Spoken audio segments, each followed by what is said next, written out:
we've got a load of different topics that we're just going to sort of try and chat through.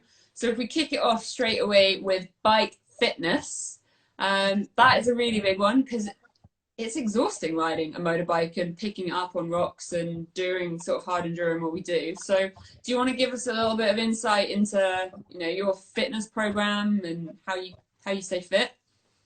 Yeah.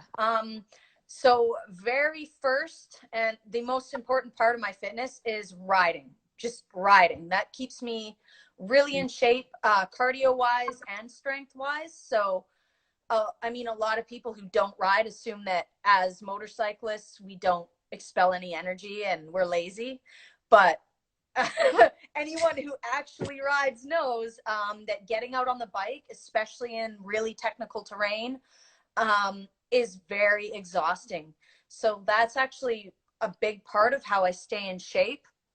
Yeah. And then on top of that, my day job was pretty physical too, right? I am an industrial electrician. So again, that stuff kept me pretty fit.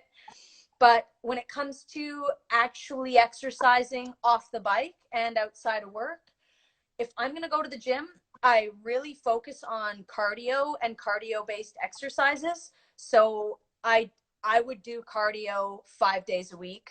And it would consist of 40 minutes on the stationary bike where I Okay. try to maintain a heart rate of 160, and then I'll do spurts and go a little harder in intervals. And then when it comes to weight training, that's really not a thing with me. So I do not do any upper body weight exercises because I'm not a personal trainer and everybody's body is different.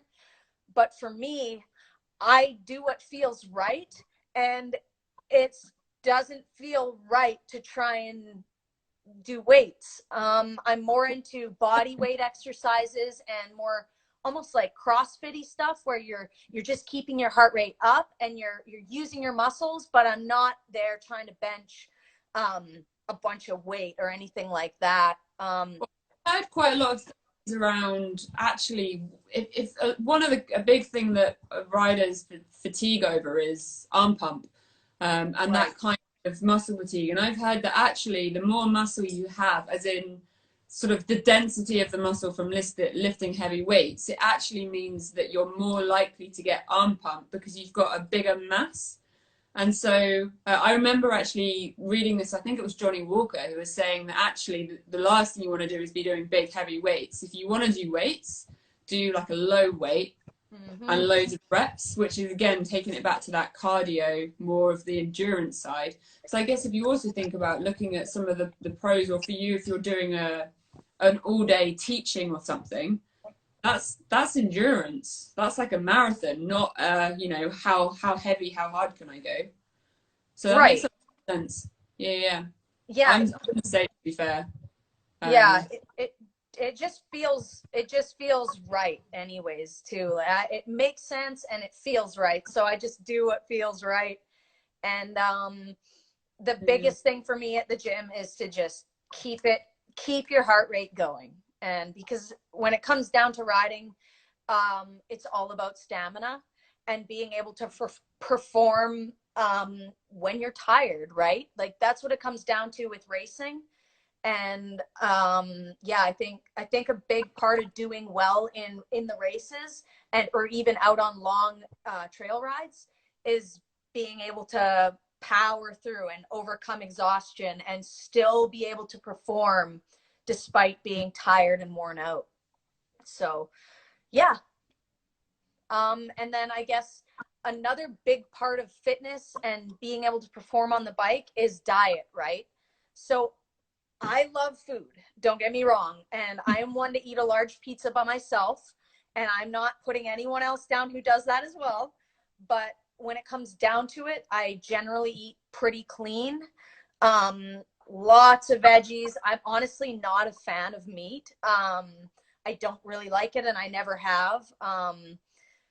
So I'll eat fish. I'll eat chicken once in a while, but I love vegetables and I just try to eat as clean as I can. So not many processed foods. Not much sugar. Again, don't get me wrong, once in a while I will binge on something, whether it's pizza or ice cream or something terrible. But yeah, it's just, you just do what's right. You know what I mean? You eat clean generally, and you allow yourself a treat. You eat clean, allow yourself a treat every once in a while. And it's working really well for me. I know, again, everyone's body is different, and some people can get fit and build muscle easier than others. But this is what's working for me so far, and I just stick with it. There you go. Yeah, I eat really clean as well. I think the big one that amazes, I get a lot of like, and I don't know what to do next when I say this, but I don't eat sugar at all. And I gave up. My husband and I both gave up sugar. I think it was just over 3 years ago now. So I haven't had Nice. chocolate cake or knowingly had processed sugar. That's, I have a sort of a tolerance because life is way too short to not eat ketchup.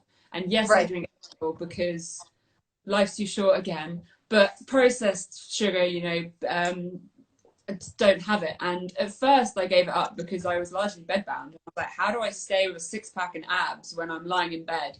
And I thought, okay, let's give up sugar. And it turned out I feel really, really good. For my body, I feel really good about sugar because my energy levels are completely stable. Because every time you have sugar, you get the blood sugar level spikes and then you crash and you eat more and you go up and down and down. So that's kind of like the only key thing I think that's different for me that that's maybe a little bit more unique, because a lot of people would not want to give up chocolate or cake or biscuits. But yeah, I feel good for it, and I think what I wish I had known when I was younger is how different your body feels when you when you give it good stuff. So if you know your body feels good. And when I eat something that's like high in salt or something, I generally almost feel poisoned. So it's kind of actually quite a nice self-fulfilling thing because I don't want to eat the horrible stuff because then I'll feel horrible. So I eat cleaner. Yeah. I have quite good willpower, apart from for popcorn and chips. Chips are a big one for me too. It's hard. Yeah. Okay, so while we're on the fitness topic, I wanted to address a few people actually asked about arm pump, tendonitis, and those types of things. So one thing I struggle with is numb hands. I have really bad carpal tunnel in both wrists. So my hands are usually numb while I'm sleeping, while I'm sitting on the couch, and it happens when I'm riding.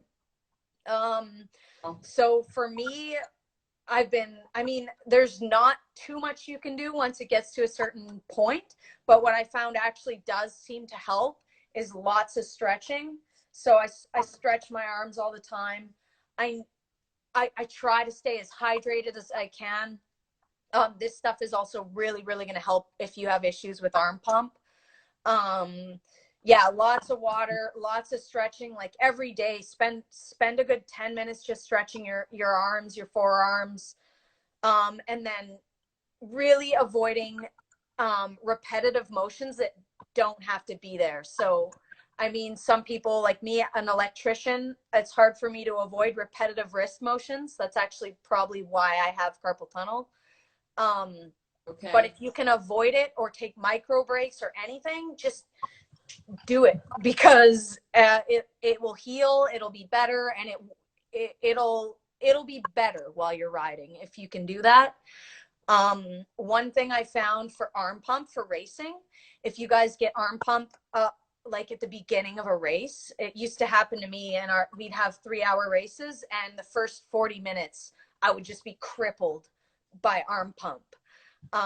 And something I figured out that really worked was actually getting my heart rate up and getting the blood flowing for 15-20 minutes before the race. So I'd come onto the starting line already warm from doing laps and or whatever I'm doing for exercise, and the gun would go off and we'd all take off, and I would skip that crappy arm pump stage. So that could work for you guys, I'm not sure, but yeah, hopefully that helps some people. Yeah, that's a mega cool tip. Okay, so Yeah. proper warm-up, basically, and Yeah.